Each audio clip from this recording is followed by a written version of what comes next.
Bonjour et bienvenue sur Schéma littéraire. N'oubliez pas à vous abonner à ma chaîne et de m'envoyer vos commentaires. Aujourd'hui, on va discuter un autre mouvement littéraire qui est le surréalisme. Le surréalisme est un mouvement littéraire et artistique du début du XXe siècle. Il est apparu après la Première Guerre mondiale et rayonne pendant l'entre-deux-guerres, grâce à la poésie et aux autres domaines artistiques comme la peinture et le cinéma en 1924 et s'étend jusqu'à la Seconde Guerre. Il est né à Paris par André Breton. Le surréalisme naît de deux révoltes, une révolte contre le mouvement Dada et une autre contre les horreurs de la guerre. Il s'oppose donc au rationalisme et aux conventions sociales, logiques et morales. André Breton, qui est un poète, écrivain, essayiste, fondateur et chef de file du surréalisme, crée la revue littéraire en 1919 et écrit avec Philippe Soupault en même date le premier ouvrage surréaliste, Les Champs magnétiques, qui est considéré comme le premier œuvre littéraire qui met en pratique les principes surréalistes. Alors c'est un recueil de textes en prose écrit en 1919 et publié en 1920. Le mot surréalisme est inventé par Guillaume Apollinaire. Ce terme est formé de sur et réel et signifie qu'il se situe au-delà du réel. Apollinaire, poète et écrivain français, c'est le précurseur du surréalisme. Il avait le goût d'inventer les mots. Parmi ses plus célèbres mots inventés, calligramme et surréalisme. Il a employé le terme surréaliste en qualifiant sa pièce théâtrale Les Mamelles de Tirésia de drame surréaliste, dans le but de prouver qu'un sujet sérieux peut être traité avec humour. En hommage à Apollinaire, André Breton a fondé le mouvement littéraire intitulé Surréalisme.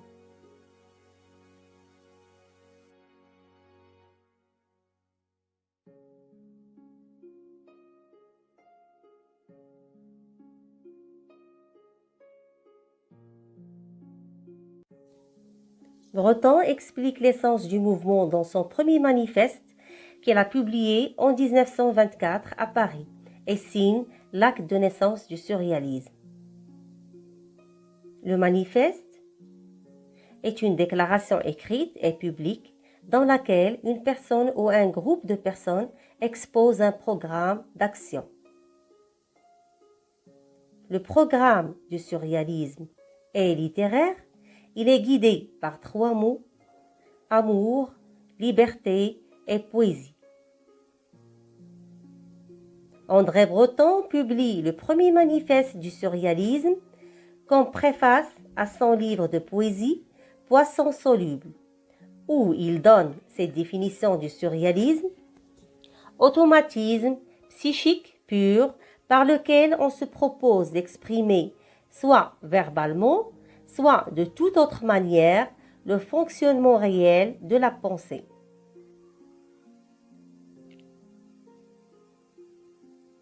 Dictée de la pensée, en l'absence de tout contrôle exercé par la raison, en dehors de toute préoccupation esthétique ou morale.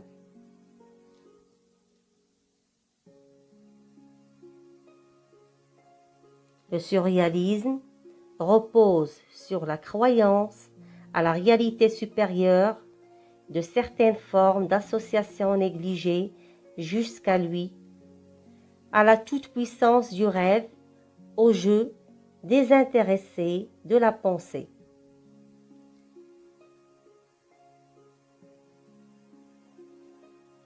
Le contexte historique du surréalisme.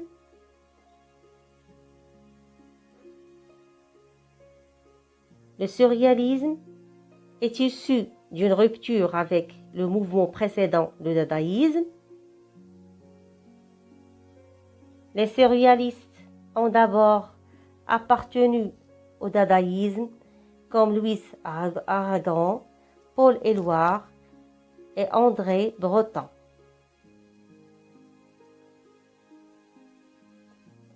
Les caractéristiques du surréalisme se rapprochent et s'inspirent du dadaïsme.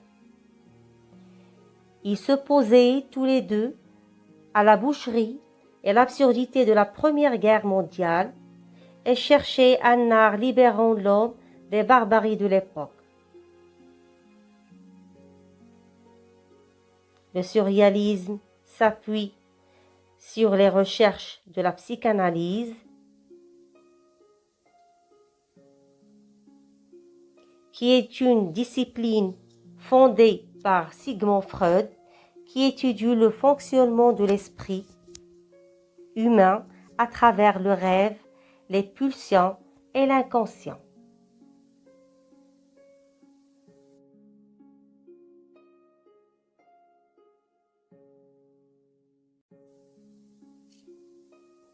André Breton et Louis Aragon utilisent cette nouvelle discipline de Freud pour soigner et soulager les blessés et les traumatisés de la guerre. Il élabore un nouveau langage de l'inconscient et du rêve pour libérer l'esprit. Cette méthode médicale sera le mode de production des surréalistes, l'écriture automatique. Alors, le contexte économique du surréalisme.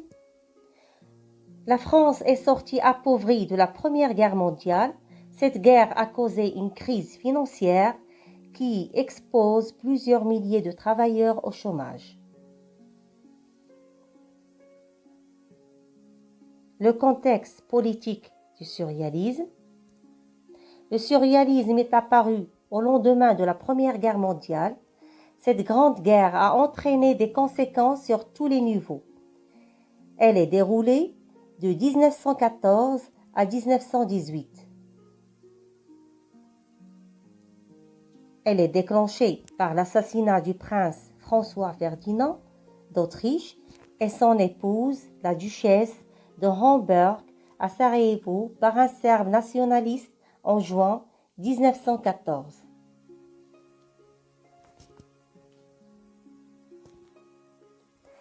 C'est une guerre qui a concerné la plupart des pays de l'époque et met essentiellement aux prises deux grandes alliances, la Triple Entente ou Alliée, qui est composée de la France, le Royaume-Uni et la Russie, qui est sortie en 1917 et remplacée par les États-Unis, et la Triple Alliance, qui est composée de l'Allemagne, l'Autriche-Hongrie et l'Italie. L'Entente gagne la guerre en 1918, la France est gagnante et l'Allemagne signe le traité de Versailles car elle est la seule responsable de la guerre qui a provoqué beaucoup de morts et de blessés, ce qui implantera un esprit de revanche chez les Allemands et la naissance donc du deuxième régime totalitaire qui est le nazisme.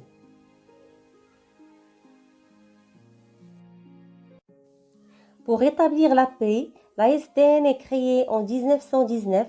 C'est la Société des Nations qui a été créée pour établir la paix entre les nations et maintenir la Première Guerre mondiale comme la der des der, qui veut dire la dernière des dernières ou la dernière des guerres.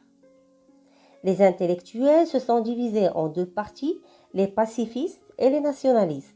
Les pacifistes sont ceux qui veulent la paix et les nationalistes sont ceux qui mobilisent pour la révolution de Lénine bolchevique.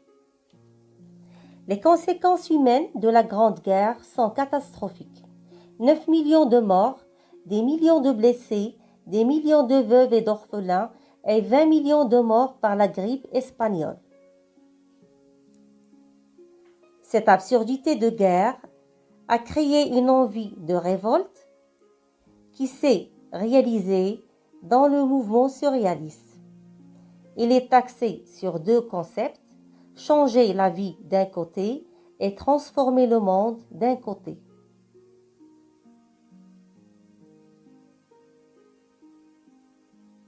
C'est un moyen de libérer les esprits pour les faire sortir de l'absurdité de la Grande Guerre.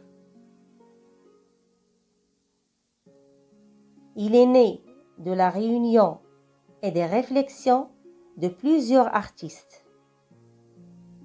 Ces artistes surréalistes mènent des expériences artistiques, remettent en question le langage, revoient leur vision du monde et cherchent l'art dans le rêve et dans l'inconscient humain. Les thèmes favoris du surréalisme sont le rêve, le désir, le hasard, l'amour, la femme et la folie.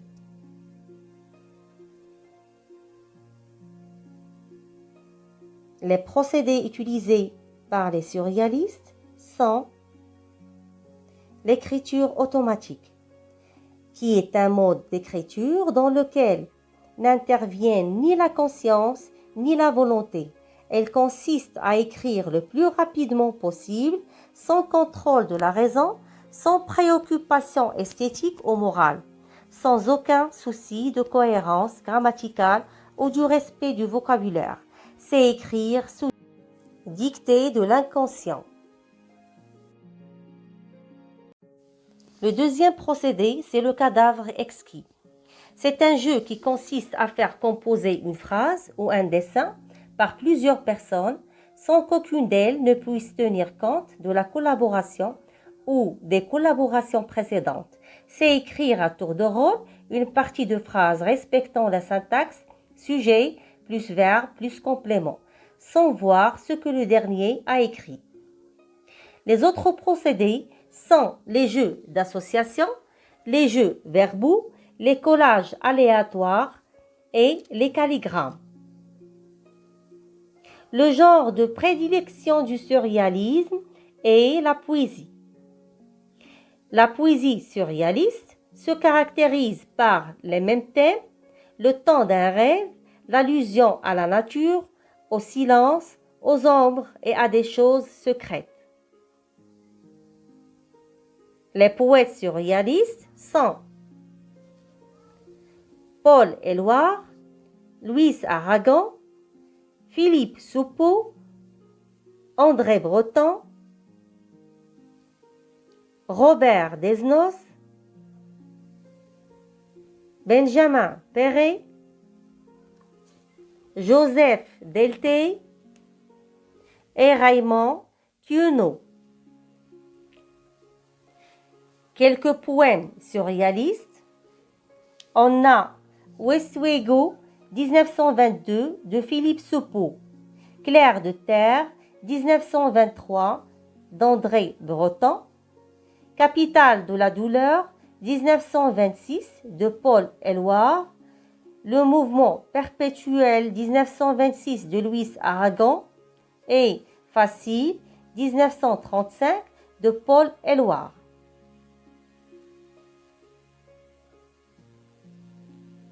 Un autre genre surréaliste est la peinture. La peinture surréaliste se caractérise par des images provoquant l'émotion qui sont le résultat d'une liberté créative due à l'exploration de l'inconscient, de l'onirisme et de l'absurde. Voici le tableau du peintre Salvador Dali, La persistance de la mémoire, 1931. Ce tableau contient un nombre de caractéristiques de l'œuvre de Dali. Le portrait du peintre apparaît en premier plan, comme un escargot rampant sur le sol, dont le corps se perd dans le sable. 3 horloges d'or et d'argent, représentées en premier plan, s'adaptent au corps de l'escargot. La seule horloge qui conserve une apparence normale est en rouge, dévorée par des fourmis. Les peintres surréalistes sont Max Ernst, Francis Picabia, Salvador Dali, René Magritte, Giorgio de Chérico, Jean Arp, Man Ray et Alberto Giacometti. L'autre genre concerné par les surréalistes est le cinéma. Le cinéma surréaliste se caractérise par l'utilisation d'images choquantes, le fonctionnement réel de la pensée et l'appel au rêve et au monde spirituel. Les thèmes du cinéma surréaliste sont la vie, la mort, la modernité, la politique, la religion et l'art. Quelques films surréalistes, La coquille et le clergyman, 1928, de Germaine Dulac. Un chien andalou, 1929, de Louis Buñuel et Salvador Dali. L'étoile de mer, 1929, de Man Ray. L'âge d'or, 1930, de Dali et Buñuel. L'engagement politique des écrivains surréalistes. Les écrivains surréalistes s'intéressent à la pensée de Karl Marx. Un nombre d'entre eux sont adhérés au Parti communiste. Cette orientation politique provoque des violentes querelles au sein du groupe surréaliste, qui causeront les départs de Philippe Soupault, Antonin Artaud, Michel Leiris et Robert Desnos.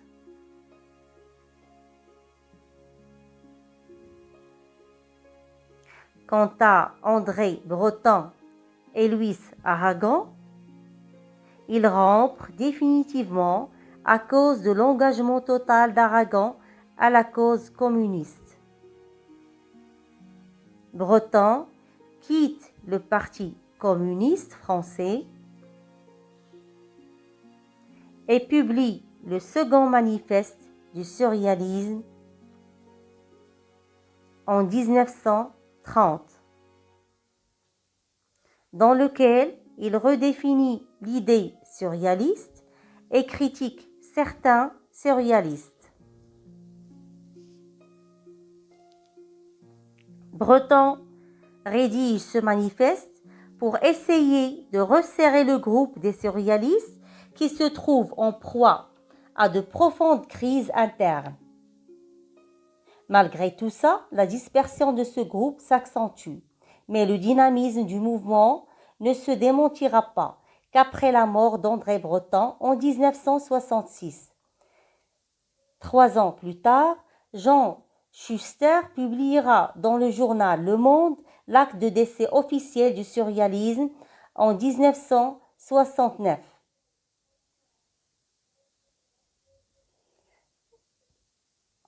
On est arrivé à la fin du mouvement surréalisme et à la fin de cette vidéo. Je vous dis à bientôt et merci de votre attention.